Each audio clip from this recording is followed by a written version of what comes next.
அனைவருக்கும் வணக்கம். என் லைஃப்ல இந்த மாதிரி ஒரு பெயின்ஃபுல்லான ஒரு சிச்சுவேஷனை நான் ஃபேஸ் பண்ணதே கிடையாது. மனசு முழுக்க வலி வலி மட்டும்தான். இந்த சுற்றுப்பயணத்தில் என்னென்ன மக்கள் பார்க்க வராங்க, அதுக்கு ஒரே ஒரு காரணம் தான், அவங்க என் மேலே வச்சிருக்கிற அன்பும் பாசம். அந்த அன்புக்கும் பாசத்துக்கும் நான் எப்பவும் கடமைப்பட்டிருக்கிறேன். அதனால தான் இந்த சுற்றுப்பயணத்தில் மற்ற எல்லா விஷயங்களையும் தாண்டி மக்களுடைய சேஃப்டி, அதில் எந்த காம்ப்ரமைஸும் பண்ணிடக்கூடாதுன்றதுக்காக தான் அது என் மனசில் ரொம்ப ஆழமாக இருக்கும் அந்த எண்ணம். அதனால தான் இந்த அரசியல் காரணங்கள் எல்லாத்தையும் தவிர்த்துட்டு ஒதுக்கி வச்சுட்டு மக்களோட சேஃப்டி மட்டும் மைண்டில் வச்சுக்கிட்டு அதுக்கான இடங்களை சூஸ் பண்றது, அதுக்கான இடங்களை பார்த்து பெர்மிஷன் கேட்கறது, போலீஸ் டிபார்ட்மெண்ட்ல அதை ரிக்வெஸ்ட் பண்ணி கேட்போம். ஆனா நடக்கக்கூடாதது நடந்துருச்சு. அந்த மனுஷன் தானே அந்த நேரத்தில் அத்தனை பேர் பாதிக்கப்பட்டு இருக்கும்போது எப்படி அந்த ஊரை விட்டுட்டு என்னால் கிளம்பி வர முடியும்? நான் திரும்ப அங்கே போகணும்னு இருந்துச்சுன்னா அதை ஒரு காரணம் காட்டி அங்கே வேற சில பதட்டமான சுச்சுவேஷன்ஸ், வேற சில அசம்பாவிதங்கள் அந்த மாதிரி எதுவும் நடந்துடக்கூடாதுன்றதுக்காக தான் நாங்கள் அவாய்ட் பண்ணோம். இந்த நேரத்தில் சொந்தங்களை இழந்து தவிக்கிற அத்தனை குடும்பங்களுக்கும் என்னோட ஆழ்ந்த இரங்கலை தெரிவிச்சுக்கிறேன். எனக்கு தெரியும், என்ன சொன்னாலும் இது ஈடையாகாதுன்னு எனக்கு தெரியும்.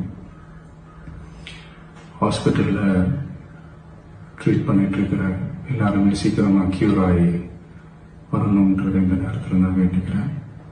கூடிய சீக்கிரமே உங்கள் எல்லாரையும் நான் சந்திக்கிறேன். இந்த நேரத்தில் எங்களுடைய வழிகளை, எங்களுடைய நிலைமையை புரிஞ்சுக்கிட்டு எங்களுக்காக பேசின அரசியல் கட்சிகளை சார்ந்த நண்பர்கள், தலைவர்கள் அனைவருக்கும் என்னுடைய நன்றியை தெரிவிச்சுக்கிறேன். கிட்டத்தட்ட ஒரு 5 மாவட்டத்துக்கு பிரச்சாரத்துக்கு போனோம். இந்த மாதிரி எதுவுமே நடக்கலாம். ஆனால் கரூரில் மட்டும் ஏன் இப்படி நடக்குது, எப்படி நடக்குது? மக்களுக்கு எல்லா உண்மையும் தெரியும். மக்கள் எல்லாத்தையும் பார்த்துக்கிட்டு இருக்கிறாங்க. கரூரை சேர்ந்த அந்த மக்கள் அந்த உண்மையெல்லாம் வெளியில சொல்லும்போது எனக்கு கடவுளே நேரில் வந்து இறங்கி அந்த உண்மைகள்லாம் சொல்ற மாதிரி எனக்கு தோணுச்சு. சீக்கிரமே எல்லா உண்மைகளும் வெளியில வரும்.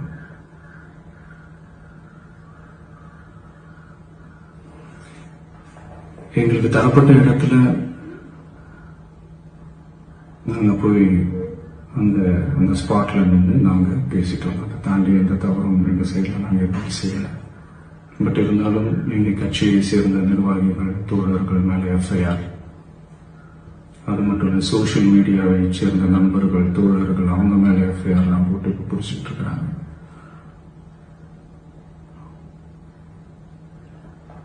CM sir,